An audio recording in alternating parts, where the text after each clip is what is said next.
This is the iSingWorship app, and I'm going to take you through every detail of the app to help you become better at leading worship in your small group and growing church. Here we go.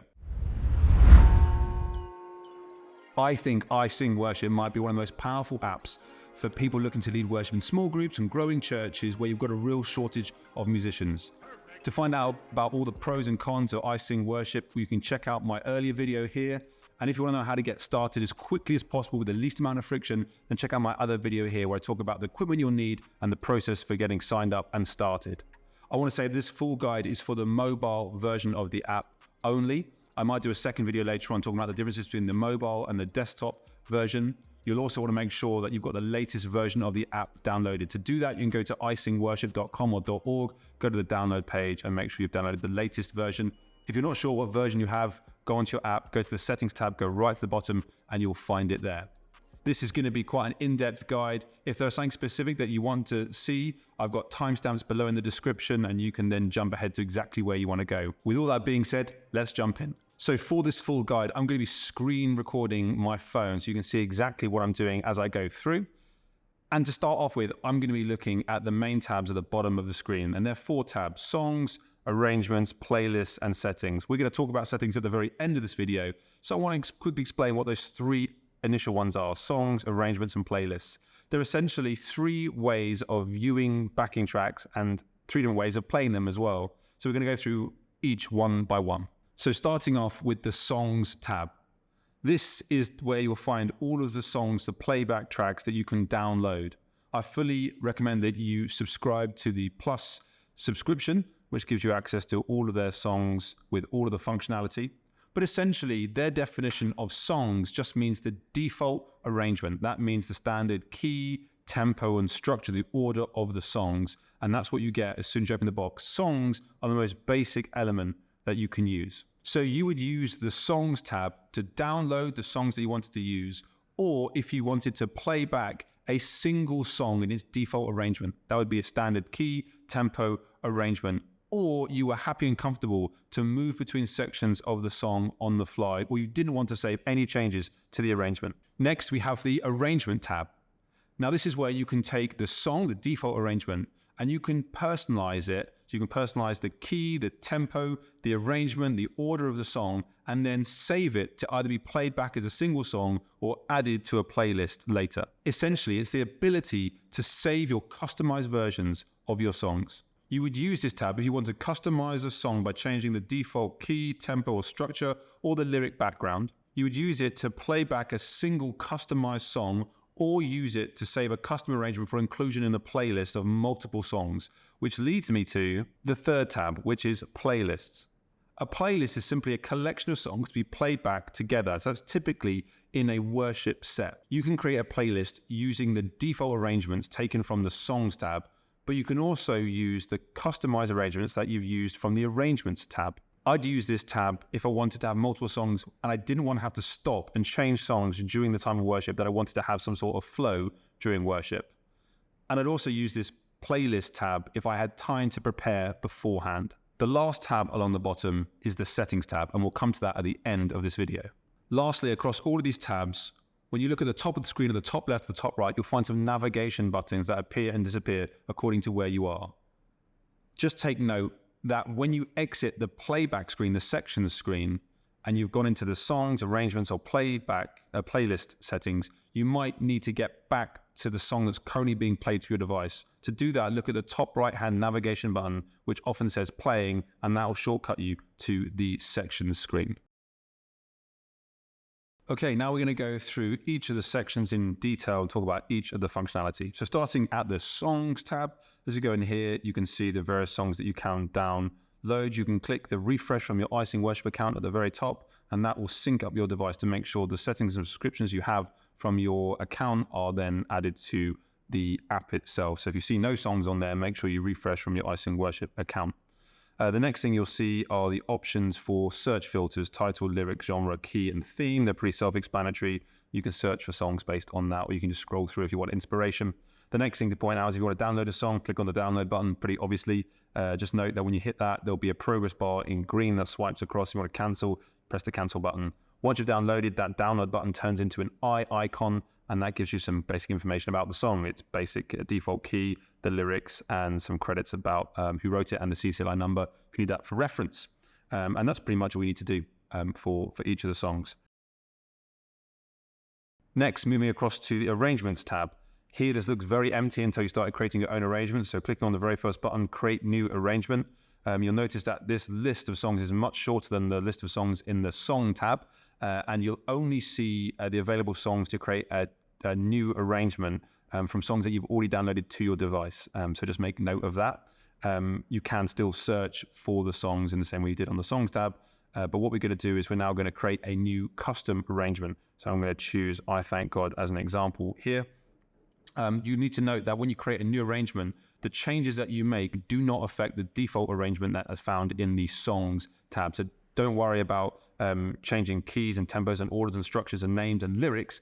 Those changes only change in your custom arrangement. So on this page, you'll see at the very top, it says play arrangement. That means that this song will immediately be put into the sections page, and it means you can start playing, doing playback. So we'll come into this screen here, but we don't want to do that right now. We want to move to the next section, change the name. So you can name this whatever's going to be helpful to you to remember the arrangement. It might be the type of setting you're in, or who you think is going to be leading it, or whether it's a long version, short version, full band, no band, that kind of thing. You don't need to have the name of the song in there, because this information, the name of the arrangement, will be in small blue letters below the title of the song. So I'm just going to put this as Growing Church Trial, and then return. And that means that arrangement name is then set. Going on to the next thing, in the Sections tab, you can now start making changes to the sections. You can reorder the sections, which I'll talk about in a minute. But interestingly, you can change a whole bunch of things, like changing the lyrics for a section, or even the name of the section. So I'm going to click on the chorus here. I'm going to change this to, say, Paul's chorus instead of chorus 1. And here you can see that you can actually edit the lyrics and the chords. So this is from the default chord, the starting point, and the chords are in square brackets in the same line as the text. That means it's in a chord pro format, which means that that chord will hover above the next letter. And so if you need to make changes for chords for some reason, or in a very rare case, you need to change a lyric, then you can do that here. I would caution against changing lyrics to honor those that have written the songs intentionally, but this is where you can make those changes. You can also change the way the lyrics are displayed on a particular slide if you don't like the way that they are divided up. So you can do that in that section there. You can also, in the section below where it says vocals, you can choose whether the vocal track plays in this particular section of the song. So here we've got Paul's chorus. I can choose to actually mean that you'll never hear the vocals playing. Then you might ask, why would I ever need that as an option? Well, if you're changing the lyrics for a particular reason, you might not want the vocals singing what was previously recorded, which is the lyrics that you don't want being said. So you might want to turn them off here.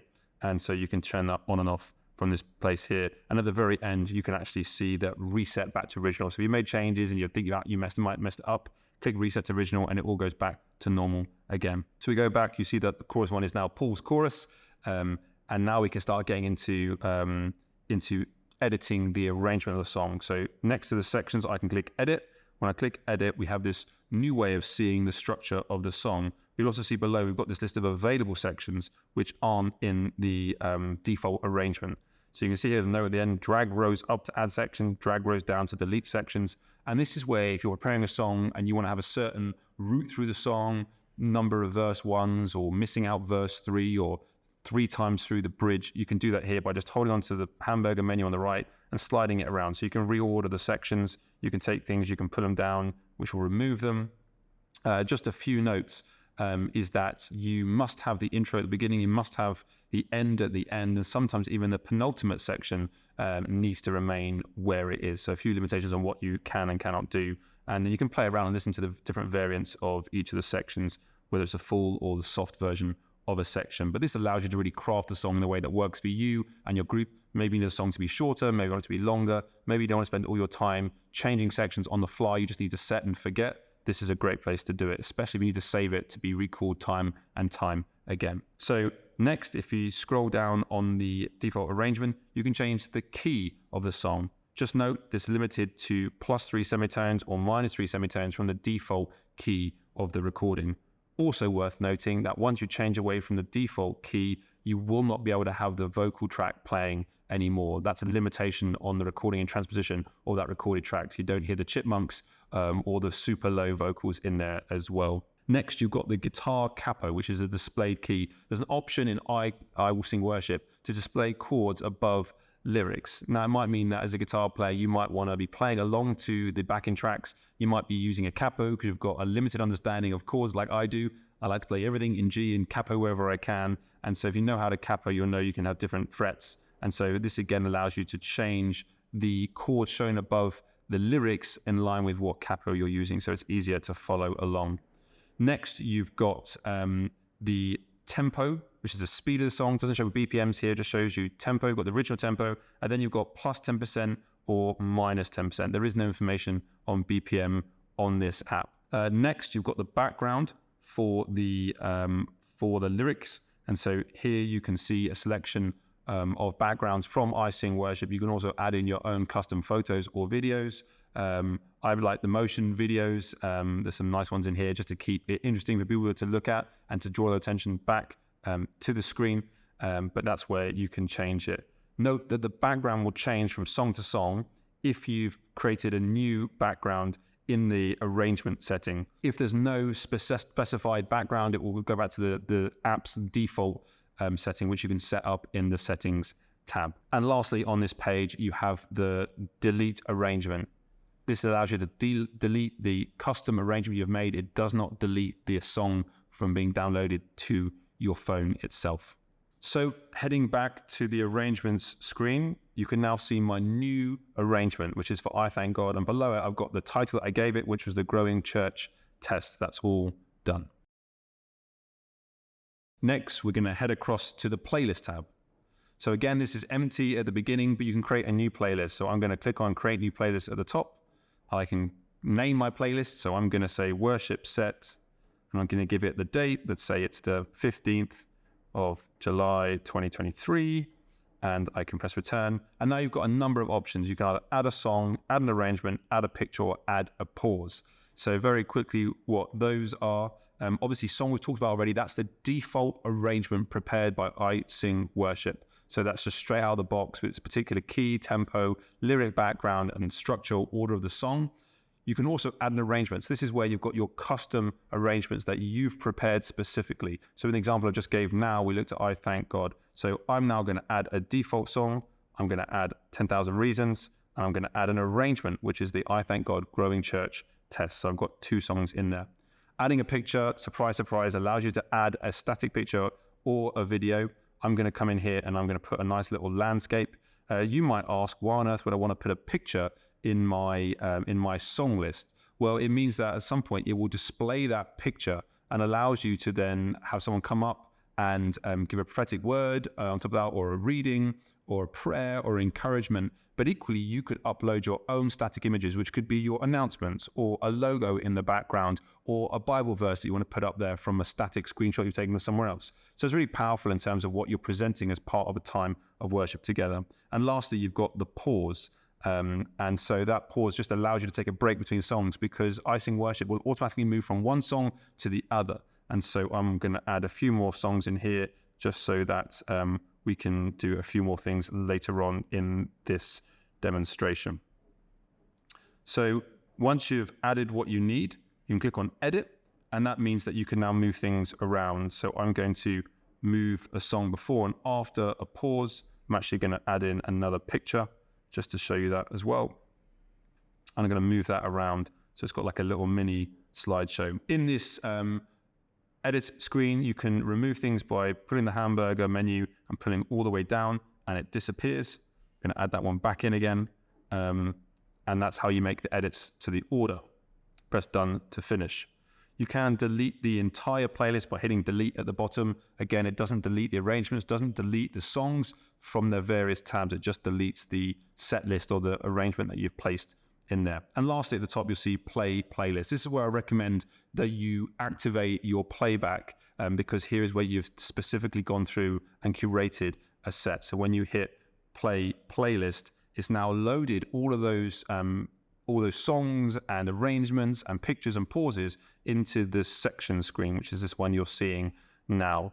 If you don't press play playlist, then it won't load those songs in there, and don't be surprised if you can't see it.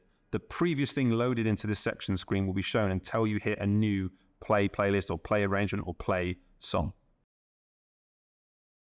So now that we've covered the songs, arrangements, and playlists tab, now I'm going to look at what I've called the sections screen. And it's called sections because if you go across the lyrics, you'll see that the title it gives it is sections. But this is the main screen you'll be using most of the time while using iSingWorship. You can see next to the songs there's a little I button. If you click on that I button, you get some familiar menus coming up, which is to transpose the key of the song, change the capo chords, the tempo of the song, the lyric backgrounds. Just make note that if you're making changes in this section's playback menu, it is a temporary change. The minute you exit or add another playlist, that is not saved. If you need to make a permanent change to the key or to the tempo or to the lyric background, do that in the arrangements tab so that you've got your saved custom arrangement. Also, make note that when you make changes in the I section here, it can actually change it live. So if you change the key, it will change it live during playback, and similarly with tempo or the lyric background as well. So now that we've got our songs in the right key, tempo, arrangement, background, let's look at some of the controls and when we play back the song. So clicking start, we'll talk about it in a minute, but when it's playing back, you'll generally have a blue bar for the section that's active and a dark blue bar for the progress of that section. You also see that other sections have the word next to it, and that shows you what section is coming up next. But of course, it means that you can probably change what's coming up next. So when you click on a different section, it will show you what next section is going to be lined up. So as the song gets to the end of a section, you can choose to jump through the set as you want. So here, for example, in this song, This Is Our God, I don't want to go to chorus first. I want to actually go from verse 1 to verse 2. So I click on verse 2, and I know when it ends verse 1, it's going to jump across to verse 2 itself. And that can be really helpful if you're trying to move around a set on the fly, thinking about doing something different to respond to what the Holy Spirit's doing in the room or in the congregation. So here in an example, you see it comes to the end of the section. Instead of jumping to the chorus 1, it's going to jump across to verse 2. What's cool is the backing track actually changes what it plays to suit the overlap for the next appropriate section. You can do this with any section. Just note that once you're already in the penultimate or the final section, you can't then jump out of it. It's worth noting that before you start playback, you can't choose to start in the middle of a song. You have to start with the intro of a song. You can start with the second song in the intro, or the first song in the intro, or the third song in the intro, or a picture or a pause. You just can't start in the middle of a song. No, actually, when I say that, that's not entirely true. I have found a hack to allow you to start in the middle of the song, but to check that out, you have to see later in the video, so stay tuned. Next, some really basic controls. You'll see there's buttons, a green button and a red button at the bottom. You'll see before you start playing, it says start. You hit that when on start of a song, and it will start playing, and the bottom will start, say, playing, and it will actually become smaller as well, which is really handy. But actually, that button changes depending on what sort of medium you're playing back. So when you're in a song, it will say playing. When you're in a pause, it will say resume. And when you're on a picture, it will say next. All those things are pretty self-explanatory. It is worth noting that once you're playing, the green button does not turn to a pause button. At no point does a green button represent pause, and there's no way to pause a song in the middle of playback, only to end the song or to fade or to quickly stop the song. The next thing I want to show you is the red button. So here we are, we're playing through a song, and we can see the red button now says end song. That means that when you press that button, it will automatically select the end of the song as the next section is going to play. So it's going to continue playing out the main section, and then it's going to jump to the end section. And that's really helpful if you're in the middle of the song and you just want to end it effectively wherever you are. And then the end of the song is going to jump onto the next song like it's done here. Now you can see that actually now the button has stopped saying end, it now says fade. So when I click fade, what that means is now going to go through a process of fading out the track slowly over a set default period of time which you cannot change. If you actually want to stop the song, you can hit stop, and then it's going to start to fade down quicker. Click again, and it says stop quickly, and that means it's going to stop even quicker. Once the song has stopped, wherever it is from that quick fade out, the button now says clear. What clear means, it will take out any of the pre-loaded media that you want to play. So whether it's a song, arrangement, picture, or pause, it will then produce this screen, which shows you that nothing is lined up to play. Now, if I try and press the green button, nothing happens. I now need to go back, and I need to add something to play in the playlist. So I'm going to add the playlist back again. As I mentioned earlier, when playing a song and you end it, when you have two songs back to back without a picture or pause between, when you hit the end of the song, iSingWorship will automatically start the next song. There will be no break or stop allowing you to start in your own time. If you want to stop between two songs, you want to make sure you add a pause in there. There is a slight bit of silence as the last track finishes and the new track starts. There is no chance to overlap two songs currently in iSingWorship. So if you want a super smooth transition with no silence at all, you might need to be playing a guitar or a keyboard along with it, because that's not an option in the app currently.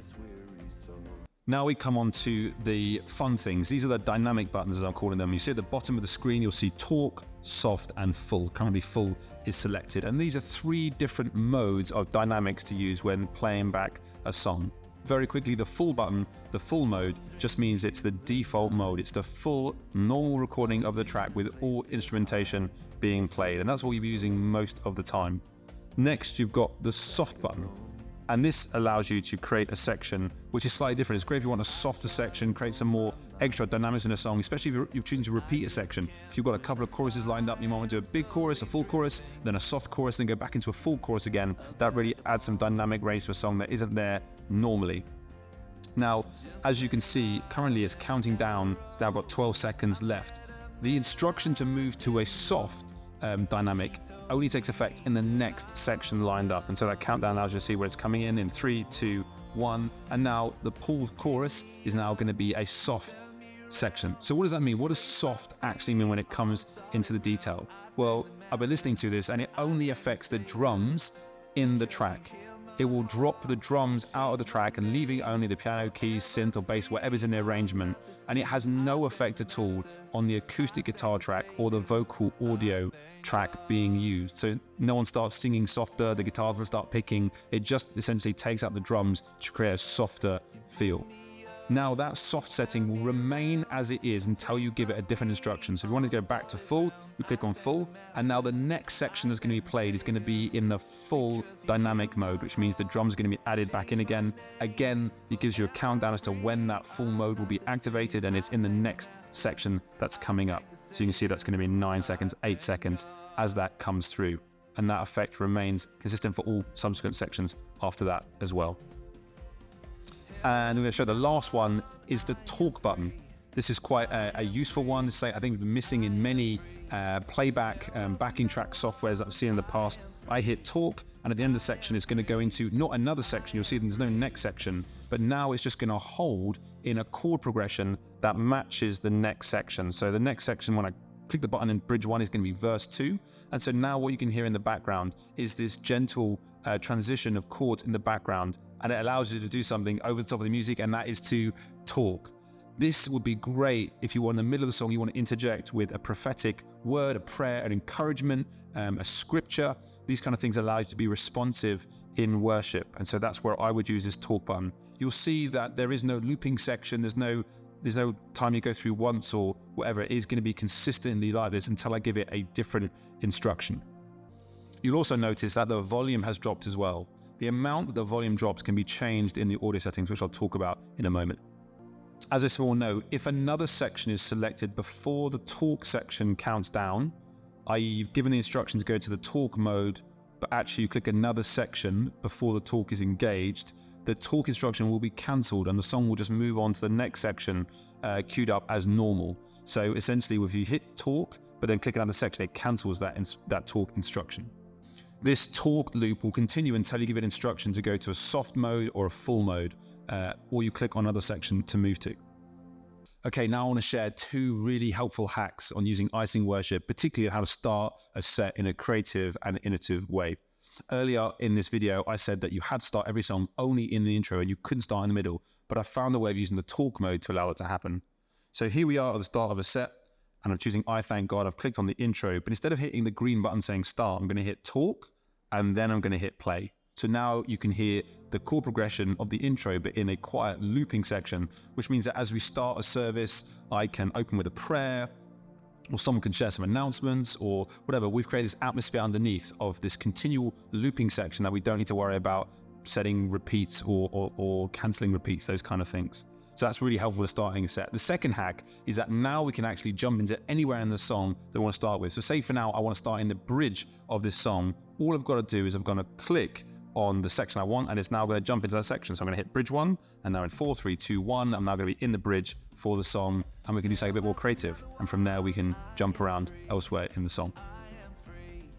Coming back to the section screen, the two other buttons I haven't mentioned so far are the buttons to the left of the red button, the one that shows the display, and the one to the right of the green button, which is the little fader levels. The one on the left of the display is display settings. We'll talk about that in a moment. And the one on the right is the audio settings, which again, we'll talk about in a moment. I want to take a few moments just to talk about some of the simple playback activities that you can do. So starting in I Thank God, you can see the blue bar is there showing it's playing, and the dark blue bar is showing the progress through that section. The gray section that says next is the one that's queued up next, and that will flow on once the current playing section is finished.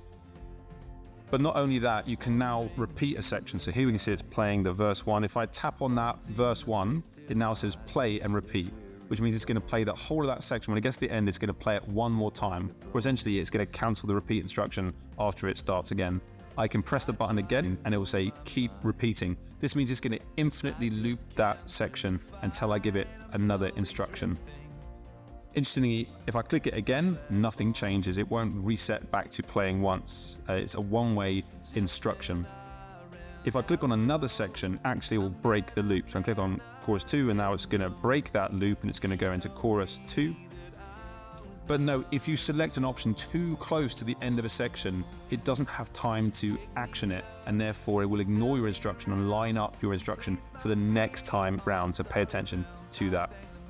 Another important tool when looking at playing back through the section screen is that when working with a picture, if you click on a picture, it won't automatically display that picture. It will queue it up next. So when you click on a picture, it will say next. The green button will need to say start. When you click on it, it then says showing. So when you click on something that says next, it's not displayed. When you click on show, then it's now showing on the display. So next, we're going to jump across and look at the lyrics tab. You can see on the section screen on the top right hand side, you'll see the blue button that says lyrics. I'm going to start the song and then click on lyrics. You'll see here you've got the moving background, but there's no lyrics shown because in the playback or in the intro, when we get to verse 1, the lyrics will appear on the screen. And you can see in the bottom right hand corner, it's going to have a little prompt saying, remember those walls. It's giving you an update on what the next section is. The bottom left showed the song information. What's really cool is that these sections the lyric sections are tied with the playback section. So you'll always have the right lyrics on the screen for the sections that you're playing. If you aren't happy with the way that the lyrics are structured, the split between different parts of the section, you can go and change the lyric arrangement in the default arrangement, the custom arrangement in the arrangements tab. Now, what's really cool here is that if you're not intending to jump around the song when you're playing back, so you're singing or you're playing instrument with the backing track and you're not intending to jump anywhere, you can actually use your mobile device in the lyric mode to be a confidence monitor for you, which means you can have this sat in front of you. So instead of staring at the screen with everyone else, you can be facing the congregation or facing the group of people in front of you, and you can be singing with these lyrics underneath. That gives you confidence that the lyrics are going to be correct.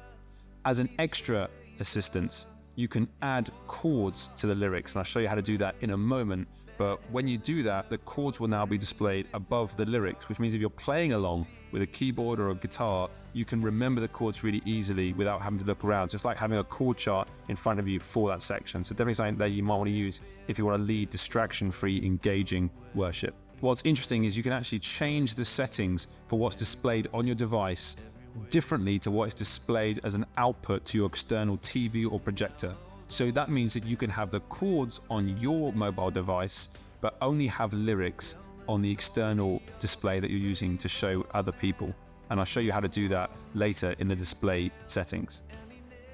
Another cool thing about using this, if I go back into sections, is in using your device, if you rotate your device through 90 degrees, it will automatically enter the lyric section. So you can have your phone or tablet in portrait mode for sections and just tilt it into landscape for the lyric mode. As you can see in the lyric screen, you still have access to the red and blue buttons and the 3 dynamic buttons of talk, soft and full, and also the display and audio settings from here. If you want to go back into the sections, click on the top right hand button that says sections, and it goes back into your controls so you can change through the sections. So that wraps up our conclusion of the sections and lyrics screens, which you'll be using for playback a lot. And now we're going to come back to that settings tab, clicking on songs and settings in the bottom right hand corner. It starts off with account details. You can log out here, On data, it will show you the song play report, all the songs you've played if you need to export that for reporting purposes. And then we've got the play section, the display and audio. And this is where we can make some really cool changes to the settings. So clicking on the display settings, we're going to run through this quickly. The default background, this is the same menu for changing the backgrounds that you would have done in your arrangements tab, for changing the backgrounds to your different arrangements. But this is actually the default background. This means if there's no specific background assigned to a song, it will default to this background. So that's always helpful to set up at the beginning. Next, you've got the device display options. And below that, the entire section says external TV or projector options. This is really important because you can, as I said earlier, you can change the settings for your lyric displays based on either the device you're playing back from or the output to an external TV or projector, whatever you're using to show the lyrics to either the congregation or small group that you're leading worship for. So coming to the device display options where it says show chords, background brightness, and allow show extra sections, these will only affect what you see on your device. And so here you can see show chords. This allows you to display chords above the lyrics when it's on or hide them when it's off. You don't really need the chords if you're playing along. If you're only singing along, you wouldn't need to worry about that.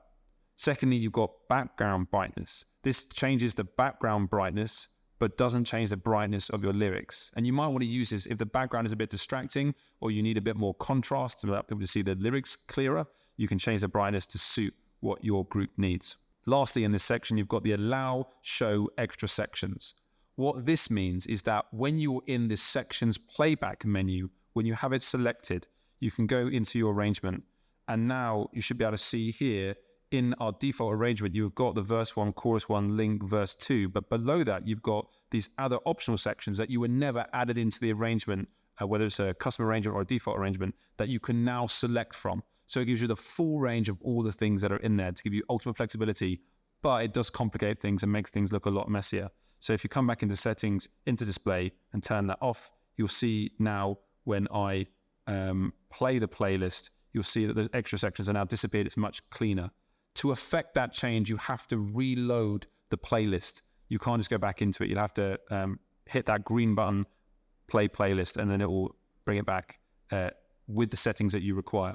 So coming back to the default display settings, we've now gone through the device display settings. Going on to the external TV or projector settings, this allows you to change the settings on what's being output from your phone or tablet or laptop. So here we've got show lyrics. This allows you to turn lyrics on and off the external display. Then clicking on advanced settings, we'll see some familiar things. Show chords above the lyrics.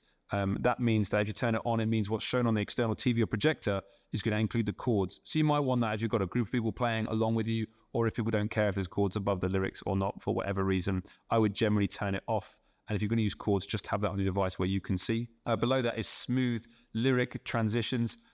I'm not entirely sure what this is because I've not checked it out. If you know what this means in detail, then please add it in the comments. But I'd imagine it's about the way the lyrics change on the screen, whether it's a snap change or whether there's a fade between them.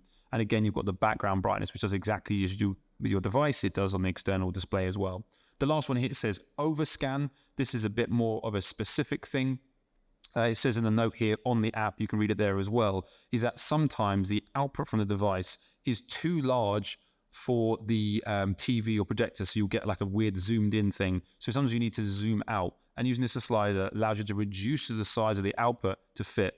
I've not found this as being an issue so far, but it's just worth noting if that's an issue that you come across. Going back into display settings, the very last one here is you can input your CCLI number to make sure that you're staying in line with all the licensing requirements. Next, we're going to go into the audio settings, which you can also get from your sections or your lyrics playback with those three fader options. This will take you to the same options.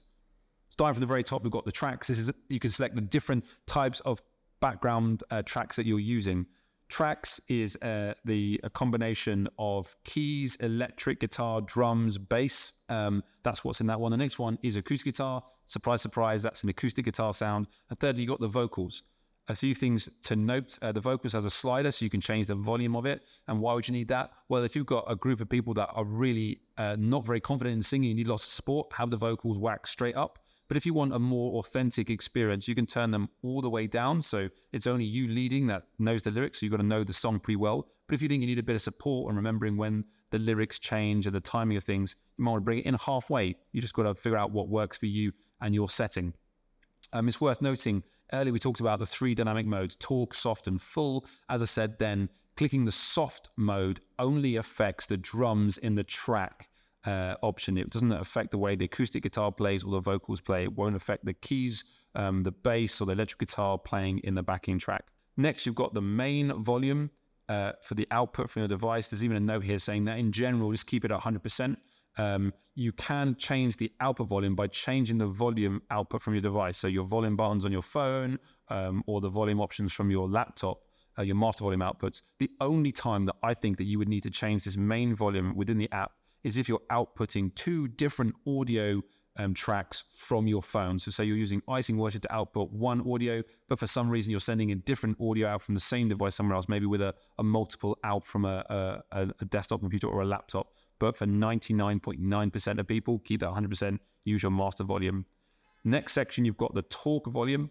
As I mentioned before, when you hit the talk mode and you get that nice background chord progression, it drops the volume as well. The amount the volume drops can be determined from this audio setting, talk volume. The lower the percentage, the quieter it's going to be. The higher percentage, the louder it will be, obviously. Then lastly, you've got advanced settings. You've got the fade time. What's really important here is that the fade time is not the time taken for the track to completely finish when you hit the red button fade. That's not what this fade time is about. The fade time here is how quickly the changes you make to the backing track options take effect. So going back in here, you see the tracks. We've got track, acoustic guitar, and vocals. When I hit track off, it means that if it's playing back at the time, the drums, keys, electric guitar, bass will start to come out. The length of the fade time that you set in the advanced settings, if it's set really long, it will take a long time for those drums and keys and electric to empty out of the sound.